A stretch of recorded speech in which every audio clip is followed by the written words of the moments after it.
Hello friends, how are you all? Fine, okay. तो आज का हमारा टॉपिक है वी आर डूइंग अ महा comparison between kinematics and rotational motion. दोनों मोशन ही है, लेकिन दोनों के बीच का एक गहरा संबंध है, दोनों का बीच का जो रिलेशन है वो मोस्ट इंपॉर्टेंट।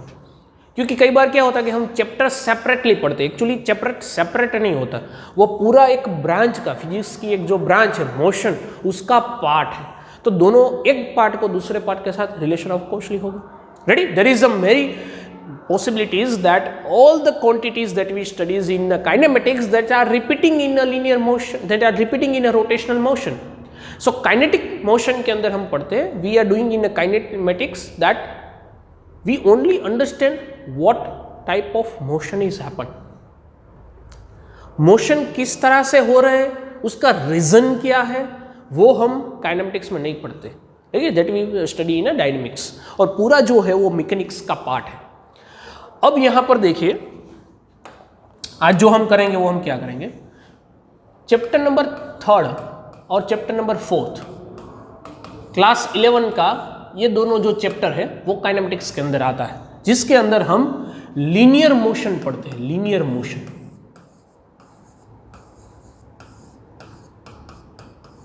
लीनियर मोशन क्या है? Is a straight line motion, only motion happen in a one dimensional. And chapter number 4 के अंदर हम पढ़ रहे थे हम motion happen in 2 dimensional, motion in plane. तो लीनियर मोशन और मोशन इन प्लेन,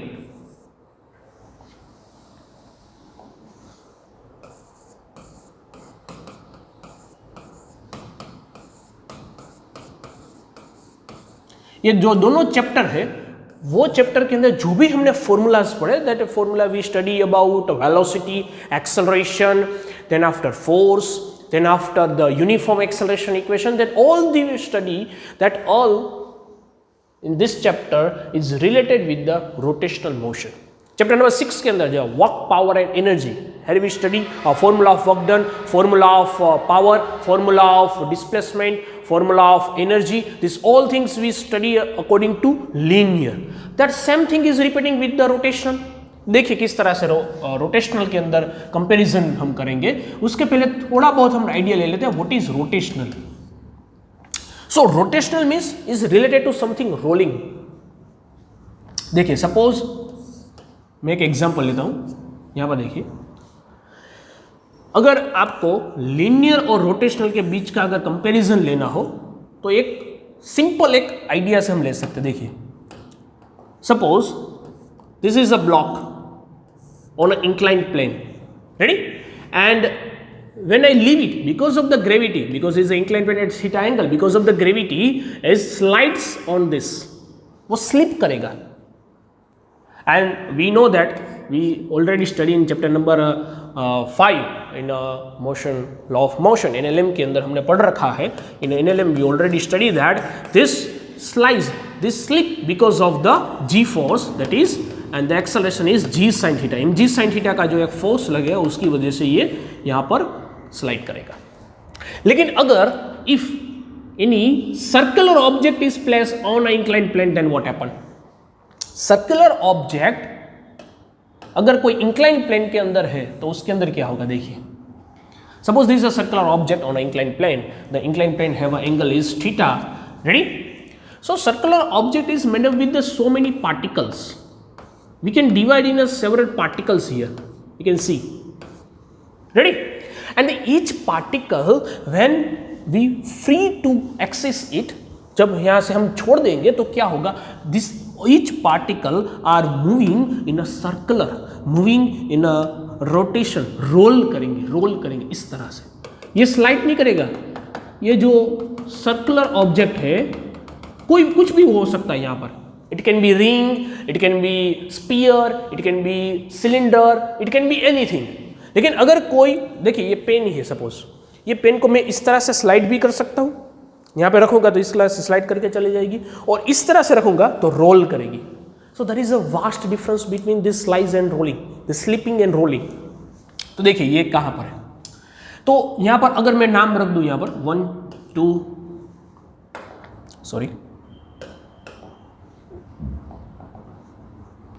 1 2 3 4 5 6 7 7 पार्टिकल्स है। तब क्या होगा, this one particle try to move upwards, the second particle try to move down, third particle try to move down, इस तरह से आगे चलता जाएगा। तो after some time this first particle are reach at somewhere here, first, then after 2, then after 3, then after 4, then after 5, then after 6, then after 7, role करके करते ये फर्स्ट वाला आगे आ जाएगा 1 2 3 4 5 6 and 7। सो यहाँ पर हम देख सकते हैं that this all particle are doing a circular motion, देख सकते हैं ये सर्कुलर मोशन हो रहा है। And a centre of this sphere और centre of this circular object, ये सर्कुलर ऑब्जेक्ट है उसका जो सेंटर है, ये सेंटर है, वो सेंटर देखिए सभी जगह पे सेंटर तो एक ही जगह पे है, तो सेंटर लीनियर मोशन कर रहा है, centre is moving in a straight line. So rotational motion is actually a combination of linear plus circular, ऐसा बोल सकते हैं। We can say that rotational motion is nothing but a combination of linear motion and circular motion। क्योंकि यहाँ पर जो circular हमारा object, हमारा जो स्पेरिकल ऑब्जेक्ट था, स्पेरिकल ऑब्जेक्ट के जो कई सारे पार्टिकल्स थे, वो all the particles are moving in a circular path and the centre of this object moving a linear motion. तो दोनों कंडीशन का ये कॉम्बिनेशन होगा। तो यहां से हमने एक नई तरह की मोशन का नाम रखा, इसको नया नाम दे दिया हमने और नाम दिया हमने रोटेशनल मोशन।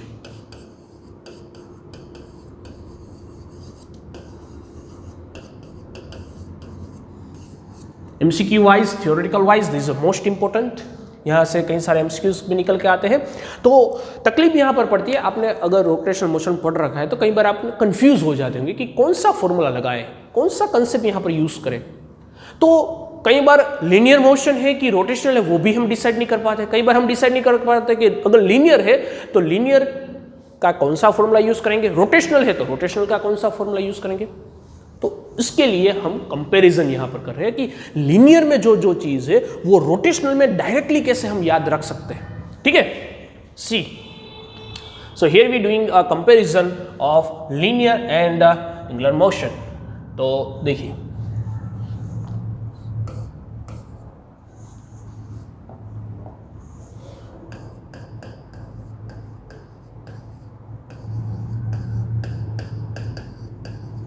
लीनियर मोशन और यहां पर हम रखेंगे rotational motion.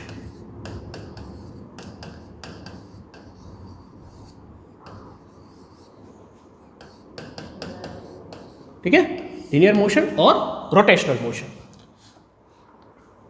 So in linear motion actually starting from masses, कोई भी ऑब्जेक्ट है उसका मास रहेगा कि नहीं रहेगा। सो लीनियर मोशन के अंदर हम यूज करेंगे मास, जो उसका इनर्शिया है, जो बॉडी को मूव नहीं करने देगा, because inertia is nothing but it's try to resist motion, resist to change. Inertia किसको बोलते हैं, वो आपके मोशन को रजिस्ट करता है, आगे बढ़ने नहीं देता, उसको बोलेंगे इनर्शिया। तो लीनियर मोशन के अंदर इनर्शिया का काम करता है मास, बॉडी का जो वेट है, बॉडी का जो मास है वो उसको मूव करने नहीं देगा। If you want to change its place you have to apply a force, without force you can't move its position, either in rest, तो keep it in rest. If moving with the circular motion constant velocity, तो moving the circular motion constant velocity. अगर आपको उसको accelerated में लाना है, if you want to accelerate that object then you have to apply the force. This is the first law of Newton. Ready? तो उसमें inertia क्या था, मास था।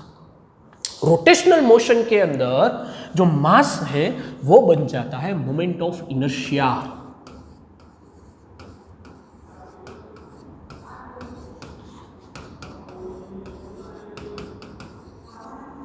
Moment of inertia. अब जो मोमेंट ऑफ इनर्शिया है वो क्या है, which is represent as a I, उसको आई से हम रिप्रेजेंट करते हैं। मोमेंट ऑफ इनर्शिया को आई के साथ रिप्रेजेंट किया जाता है। देखिए मास जो है वो एग्जिस्ट नहीं करेगा तो मोशन ही होगा, क्योंकि कोई भी ऑब्जेक्ट के पास मास तो रहेगा ही, विदाउट मास मोशन कैसे होगा।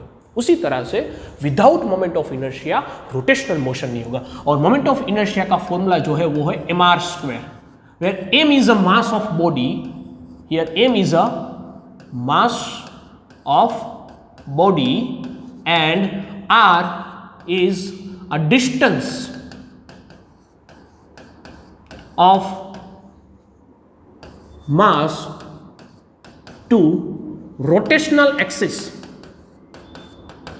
एक्चुअली एवरेज डिस्टेंस है।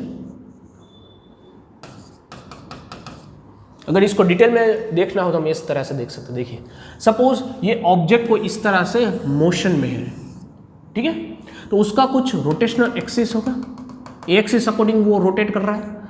Here is a mass which call m, अगर यहां पर हम बोले m मास तो उसका ये रोटेशनल एक्सिस से जो डिस्टेंस है उसको हम बोलेंगे r। So r is the distance of rotational axis, rotational axis से उसका मास का डिस्टेंस। तो इस तरह से एक मास तो होता नहीं, देयर इज अ पार्टिकल। अगर कोई हम बॉडी की बात करें, suppose this is a body which is a combination of several particles, ये सर्कुलर ऑब्जेक्ट सेवरल पार्टिकल्स से बना है, तो सारे पार्टिकल्स का डिस्टेंस सेम तो नहीं होगा रोटेशनल एक्सिस से। तो जो हम यहाँ r लेंगे वो लेंगे हम एवरेज डिस्टेंस। इसी तरह से एक और क्वांटिटी भी यहाँ पर आती है, that is called gyromagnetic equations, जो हम बाद में देखेंगे। अब यहाँ पर वापस आ जाते हैं, यहाँ पर रहेगा मास, तो यहाँ पर रहेगा मोमेंट ऑफ इनर्शिया जिसको हम I से रिप्रेजेंट करेंगे, ठीक है। यहाँ पर फिर आएगा फर्स्ट हम स्टडी जो करते हैं वो होता है डिस्प्लेसमेंट। डिस्प्लेसमेंट, अब डिस्प्लेसमेंट को हम कई सारे बुक में अलग अलग से रिप्रेजेंट करते हैं। कोई x से रिप्रेजेंट करता है, कोई s से रिप्रेजेंट करता है, कोई d से रिप्रेजेंट करता है। All things are same. अगर वेक्टर पर्सपेक्टिव से हम देखें तो हम रिप्रेजेंट करेंगे r से। तो r क्या होता है? That is actually a delta r। It means is a change in position, उसी को बोलेंगे डिस्प्लेसमेंट। डिस्प्लेसमेंट, डिस्प्लेसमेंट, प्लेस में चेंज हो रहा है, डिस्प्लेसमेंट। सो वो हम रिप्रेजेंट करेंगे कुछ इस तरह से, r2 माइनस r1। ओके, इसको डेल्टा r भी बोल सकते हैं।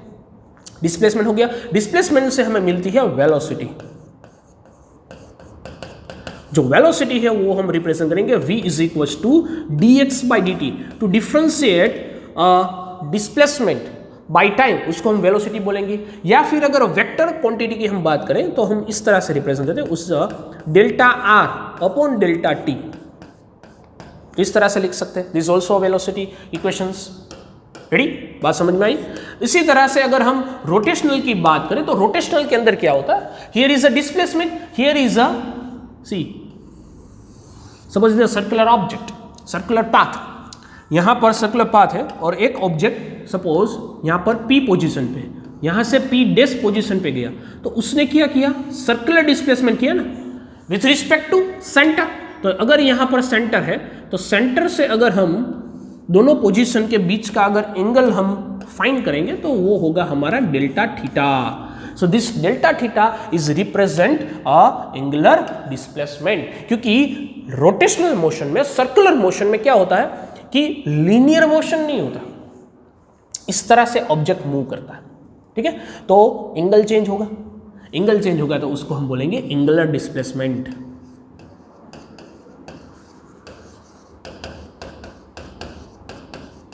एंगुलर डिस्प्लेसमेंट, और एंगुलर डिस्प्लेसमेंट को हम रिप्रेजेंट करेंगे डेल्टा थीटा से। अंडरस्टैंड? ओके, जिस तरह से यहां पर वेलोसिटी है उसी तरह से यहां पर होगी एंगुलर वेलोसिटी। एंगुलर वेलोसिटी दोनों को साइड बाय साइड कंपैरिजन करके पढ़ रहे हो, so it's easy to understand और easy to remember all the formulas. Angular velocity is represent by omega, and omega is, देखिए velocity is what? Displacement by time. Angular velocity means angular displacement by time. So angular displacement is delta theta upon delta t. अब जो angle है वैसे तो उसका कोई unit नहीं होता, इन अ डायमेंशन नहीं होता। यूनिट हम यूज करते हैं, ऐसा यूनिट जो सप्लीमेंट्री यूनिट है वो हम यूज करते हैं रेडियन। तो रेडियन इसका यूनिट हो गया, और एंगुलर वेलोसिटी का यूनिट क्या होगा? दैट इज अ रेडियन पर सेकेंड्स। कई बार ओनली सेकंड भी बोला जाता है क्योंकि radian is a supplementary unit, sometime हम यूज नहीं भी करते। इस तरह से वेक्टर क्वांटिटी, इसका भी इसके साथ रिलेशन है, that is the relation between velocity. So v is equal to omega cross r. This is a relation between angular velocity and linear velocity. और इसका अगर हम सिर्फ वैल्यू के हिसाब से, सिर्फ मैग्नीट्यूड के हिसाब से, और we can say the scalar relation between the velocity and angular velocity, then v is equal to r omega. Here is v is equal to omega cross r. ठीक है, ओके. इसको इस तरह से भी लिख सकते हैं that omega is nothing but d theta by d t. दोनों साइड बाय साइड आप कंपैरिजन करते हैं तो पता चल जाएगा. देखिए, this is a displacement by time. If you differentiate a displacement with respect to time, you get a velocity. Just like that, if you differentiate a theta with respect to time, you get angular velocity. आई बात समझ में? दोनों को comparison करके चलना है ताकि कोई दिक्कत ही ना हो, समझने में कोई डिफिकल्टी ना हो. उसके बाद हम पढ़ेंगे एक्सेलरेशन. अगर एक बार ऑलरेडी आप पढ़ चुके हैं और फिर ये वीडियो देखेंगे तो आपको ज़्यादा अच्छा लगेगा, क्योंकि whatever you study that study separately, now we see combine. Okay, acceleration. तो acceleration is nothing but a is equal to change in velocity per unit time. Yes और नो? वेलोसिटी में जो चेंज हो रहा है और उसके साथ टाइम में जो चेंज है उसको हम बोलेंगे एक्सेलरेशन. एक्सेलरेशन का एक दूसरा फॉर्मूला भी है. If you differentiate velocity with respect to time, you get acceleration. So a is equal to d v by d t. एक और फॉर्मूला भी है एक्सेलरेशन का ही. Acceleration means a is equal to, we can write v d v by d x. Velocity into velocity का displacement के साथ differentiation, you get a acceleration. उसी तरह से एंगुलर की अगर हम बात करेंगे तो एंगुलर के अंदर क्या आएगा? एंगुलर के अंदर आएगा एंगुलर एक्सेलरेशन. एंगुलर एक्सेलरेशन, और एंगुलर एक्सेलरेशन को रिप्रेजेंट करते हैं हम अल्फा से. रेडी? सो अल्फा क्या होगा? Alpha is equal to change in omega upon time. W नहीं है, ओमेगा. एंगुलर वेलोसिटी के अंदर जो चेंज होगा पर यूनिट टाइम, वो हो जाएगा हमारा एंगुलर एक्सेलरेशन. सिंपल है, दोनों का side comparison. Here change in velocity upon time acceleration, change in angular velocity upon time angular acceleration. ठीक है, और दूसरी तरह से इस तरह से लिख सकते हैं alpha is nothing but d omega by d t. If you differentiate angular velocity with respect to time, you get a alpha. एक और फॉर्मूला इसी तरह से बन जाएगा that alpha is equal to omega d omega by d theta.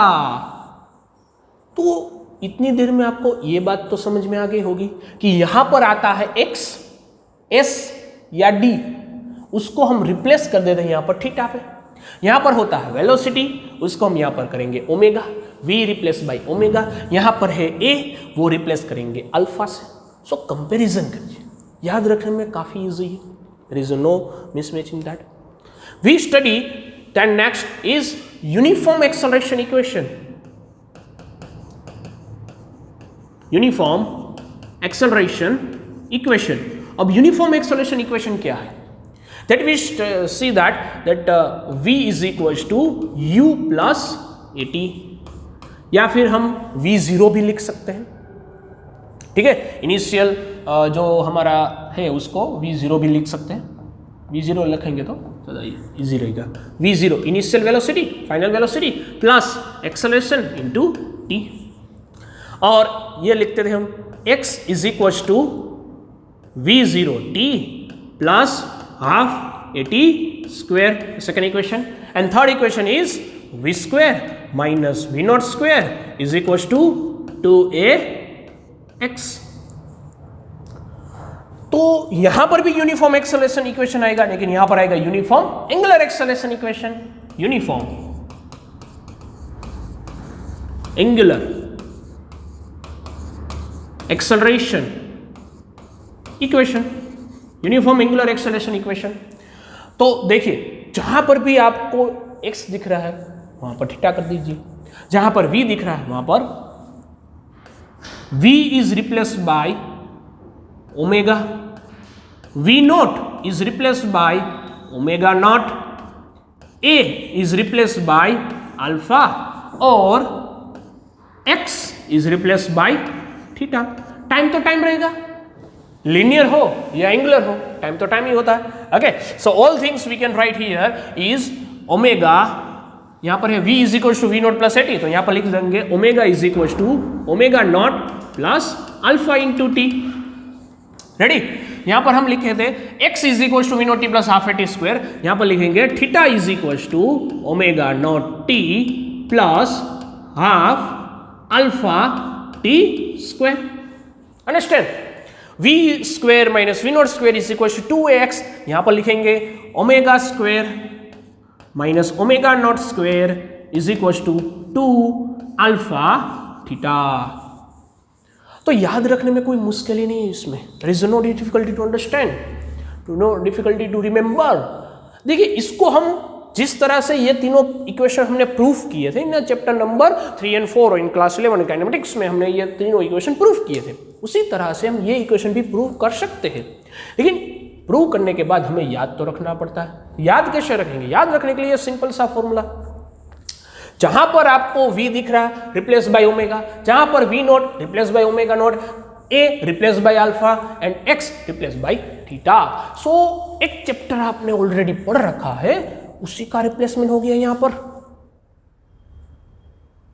समझ में आई बात? अब लग रहा है ना इजी रोटेशनल मोशन? हाँ ठीक है। तो देखिए, कोई इसमें दोहराई वाली बात नहीं है, आप इस तरह से कंपैरिजन से याद रखें। इसी तरह से कई सारी ऐसी क्वांटिटीज है जो हम पढ़ चुके हैं। अब हम फोर्स पढ़ चुके हैं। We also understand the force. What is the equation of force? Force का जो इक्वेशन है वो हमें पता है, force is nothing but mass into velocity.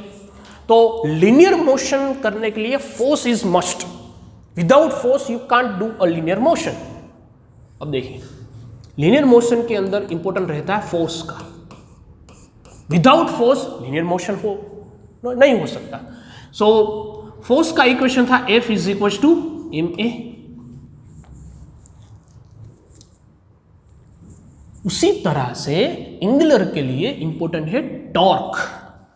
Angular के क्या इंपॉर्टेंट है? Torque important. अब ये टॉर्क कौन सी बला है?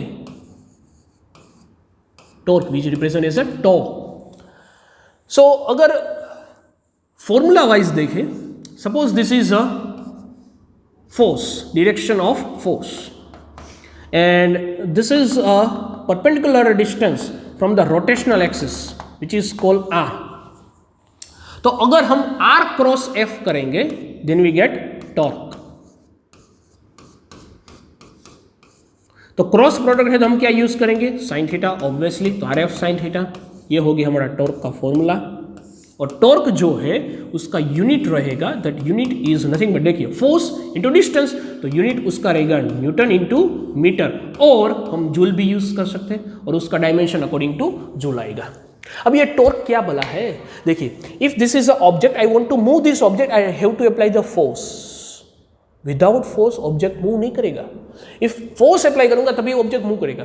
उसी तरह से if you doing the angular motion, if you want to do the angular motion, if you want to do the rotational motion, then we need a force. That force is known as torque. जिस तरह से यहां force काम करता है उसी तरह से यहां टॉर्क काम करता है। टॉर्क क्या है? It is the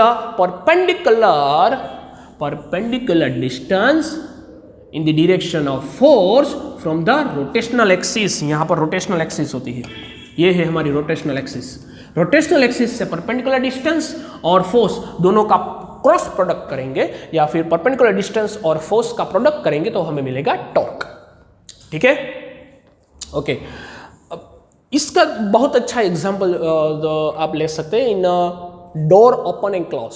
when door open and close, when you open the door you actually pulling the force, and when you close the door you actually apply the force, is a push force.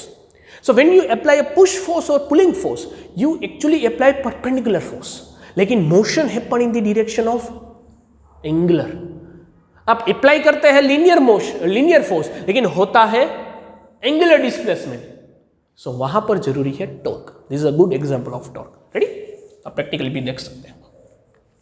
सो यहां पर एक दूसरा formula भी है force का, that is equation force. देखिए, ये है, और यहां से एक्सेलरेशन अगर हम फाइंड करना तो हम ऐसे कर सकते, a is equal to nothing but f upon m. So f is a force, m is a mass. तो उसी तरह से अगर हमें यहां पर फॉर्मूला बनाना हो तो बना सकते हैं। देखिए स्टार्टिंग में हमने देखा था that is in a linear motion inertia का जो काम करता है वो होता है mass, and in a rotational motion inertia का काम करता है moment of inertia. It means here m in a linear motion m is replaced by I। Linear motion के अंदर जो m है वो रोटेशनल मोशन के अंदर I का काम करेगा। I is not a intensity, is not a current, I is a moment of inertia. Actually alphabets कम है और क्वांटिटीज ज्यादा है तो कई बार रिपीट भी होता है। तो I is not a current, I is a moment of inertia. Okay, make sure that. सो यहां पर हम उसी को रिप्लेस कर सकते हैं। जिस तरह से F is equal to m a लिखा जाता है, जिस तरह से हम लिख सकते हैं F is equal to mass into acceleration, उसी तरह से mass is replaced by here in a torque is angular, in angular direction or in angular motion, in a rotational motion, mass is replaced by moment of inertia. So यहां पर आएगा moment of inertia into acceleration। तो torque का एक formula हो गया, torque T is equals to I into alpha। Ready? This is one of the formula of torque. The another formula of torque is R cross F। ये सारे formulas याद रखने हैं। जब मैंने आपको when we study in chapter number 4 I think, और in chapter that cross product and dot product बोला था, क्रॉस प्रोडक्ट और डॉट प्रोडक्ट आपको दोनों अलग अलग क्वांटिटी देती। Cross product if you doing a displacement and force का cross product you get a torque, and if you doing a displacement and force का dot product then you getting work done. Ready? तो उस तरह हमने बात की थी। दूसरा वर्क डन ही ले लेते हैं। एक और फोर्स का formula, that force is nothing but, अब देखिए P which is called momentum.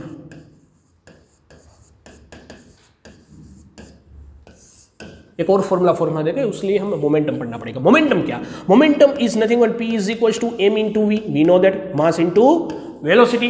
तो यहां पर होता है लीनियर मोमेंटम, इसको हम बोलेंगे linear momentum specially, that we study in motion in plane and also study in law of motion. तो लीनियर मोशन, लीनियर मोमेंटम यहां पर हो जाएगा एंगुलर मोमेंटम, एंगुलर मोमेंटम। तो लीनियर मोमेंटम की तरह एंगुलर मोमेंटम क्या? देखिए यहां पर P is equal to m v, linear momentum is represent like L, तो L is equal to M is replace by I। M की जगह पे क्या आ जाएगा? I, V की जगह पे omega, so L is equal to I omega.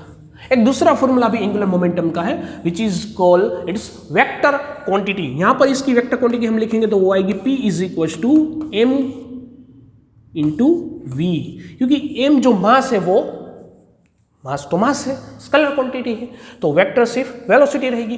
लेकिन यहां पर एक और फॉर्मूला भी, दैट लीनियर मोमेंटम और एंगुलर मोमेंटम का रिलेशन बोलते हैं। तो L is equal to R cross P। This is a relation between angular momentum and linear momentum. Also you can say it is a vector quantity और vector representation of angular momentum. याद रखने में एकदम easy है। देखिए यहां पर P is equal to m v, यहां पर L is equal to I omega, simple as that. M is replace by I, V is replace by omega, that's all. And इसका यूनिट क्या रहेगा? नई क्वांटिटी तो यूनिट आपको मालूम होना चाहिए। Unit, so P momentum, momentum का यूनिट क्या होता है? Momentum is mass into velocity, so kilogram metre into per second into metre, तो kilogram metre square per second, kg metre square per second. या फिर एक और फॉर्मूला भी, एक और यूनिट भी हम यूज करते हैं, that is joule into second. क्योंकि जूल क्या होता है? Kilogram metre square second minus 2, तो उसको सेकंड से मल्टीप्लाई करेंगे तो जूल इंटू सेकंड भी हो जाएगा। ठीक है, okay. In a chapter number law of motion in NLM हमने स्टडी किया था। In NLM we already study that in second law of motion, second law के हम अंदर हमने पढ़ा था, that is change in momentum. Change in momentum per unit time gives you a force. Change in momentum per unit time is gives you the force. तो उसी तरह से यहां पर change in angular momentum per unit time that gives you a torque, क्योंकि जो काम force का है इन अ लीनियर मोशन वही काम टॉर्क का है इन अ एंगुलर मोशन। ठीक है, in a rotational motion the torque and in a angular motion torque is exist same as the force. तो ये दोनों का ये भी एक फॉर्मूला बन जाएगा। या फिर इसको इस तरह से लिख सकते हैं that force is nothing but the differentiation of momentum with respect to time, और यहाँ पर लग सकते हैं हम torque is nothing but a differentiation of linear momentum per unit time, angular momentum per unit time.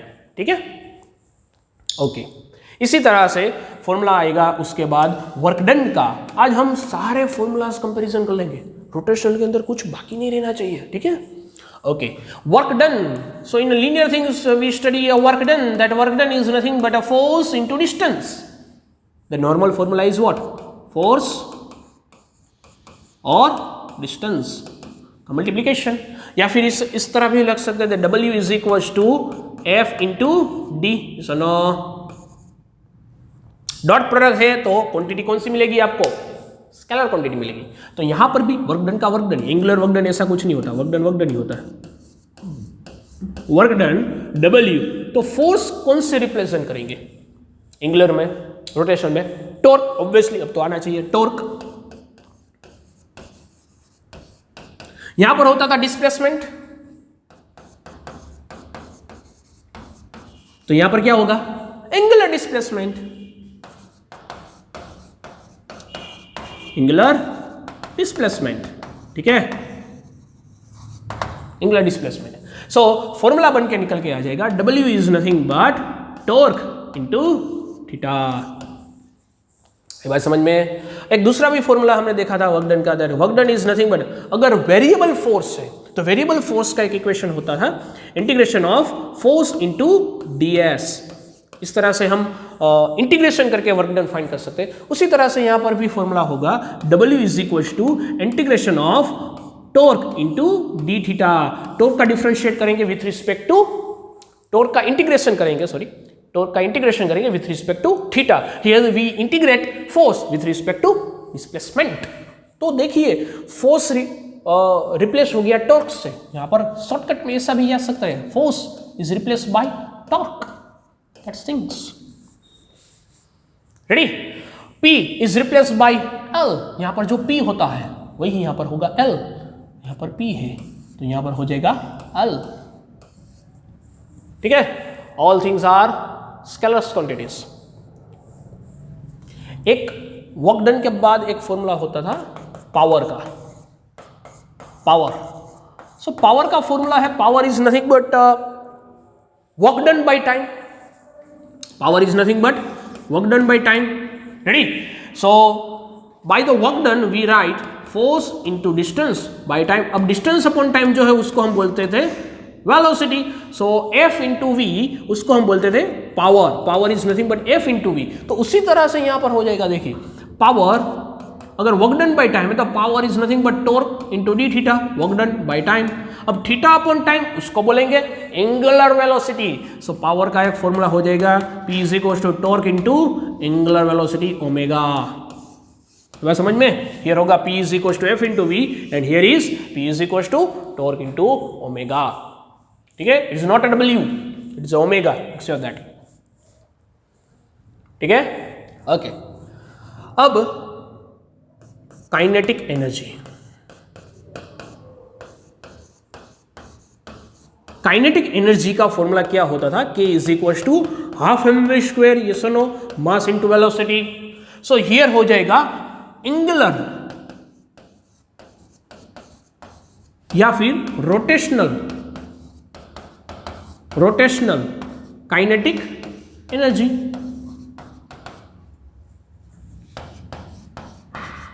Rotational या फिर angular kinetic energy.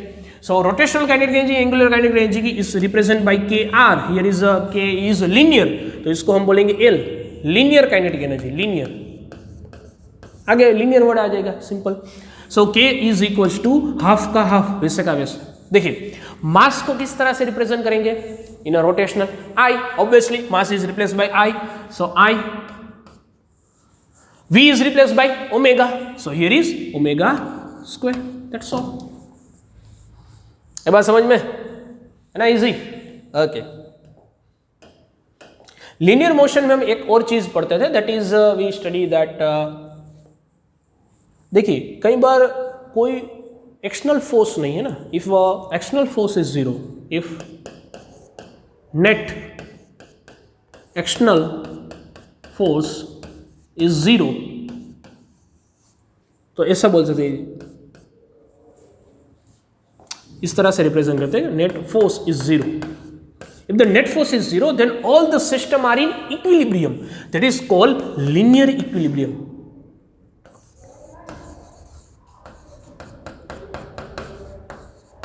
Linear equilibrium.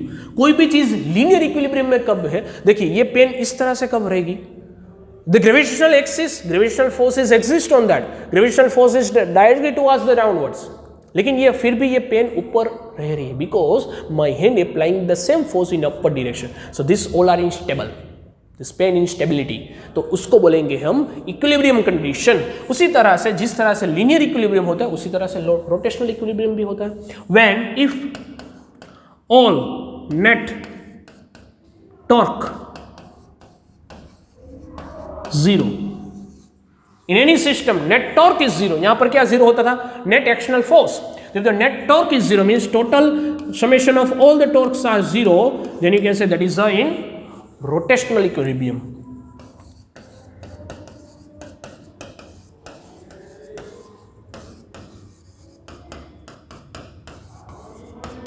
Rotational equilibrium, देखिए ये इक्विलिब्रियम का जो कंसेप्ट है ना वो बहुत इंपॉर्टेंट है।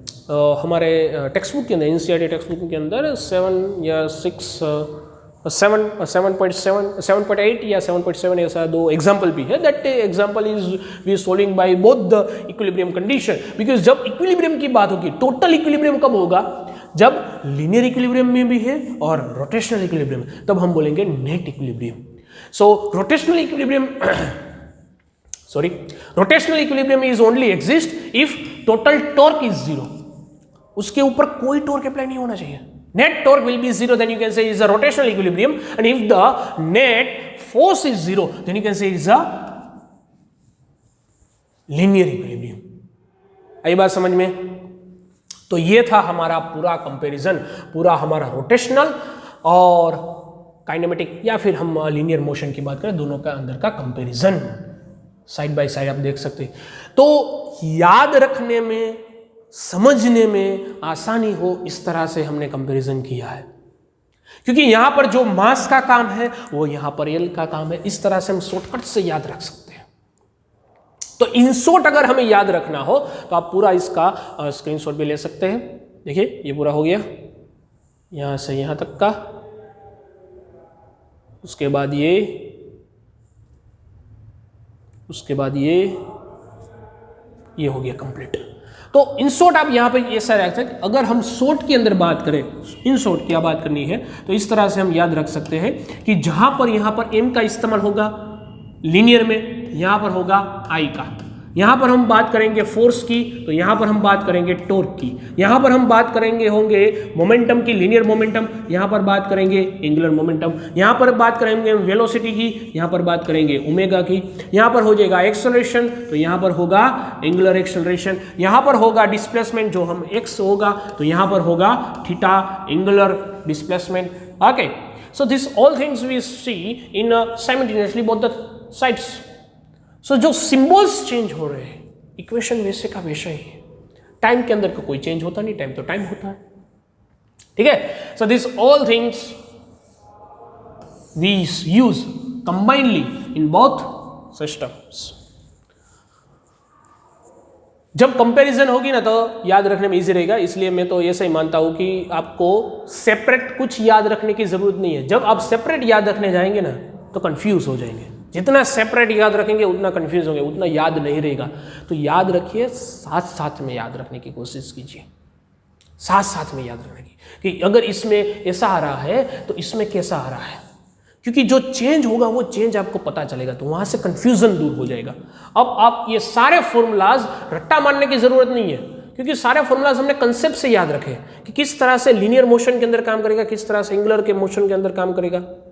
So all things we study with respect to linear motion, with respect to concepts। ठीक है, आई बात समझ में? ओके, नोट डाउन कर लीजिए, और कोई भी क्वेरी हो तो आप कमेंट कर सकते हैं। Goodbye, thank you.